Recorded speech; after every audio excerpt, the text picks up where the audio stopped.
Sobat Lingkungan, perkenalkan nama saya Fajar Rozak Pratama selaku Ketua Gerakan Peduli Lingkungan Mulago.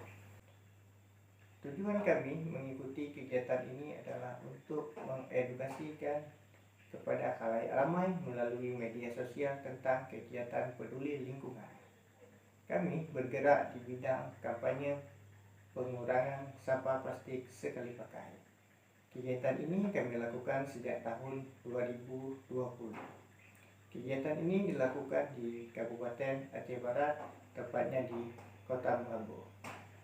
Alasan kami melaksanakan kegiatan ini adalah untuk mengkampanyekan kepada masyarakat bahwasanya sampah plastik bisa diolah dengan semaksimal mungkin dan juga bisa bernilai ekonomi.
Kami ingin berkomitmen kepada PT Pupuk Iskandar Muda untuk melaksanakan program bank sampah yang akan dilaksanakan di wilayah kota Lok Semoy.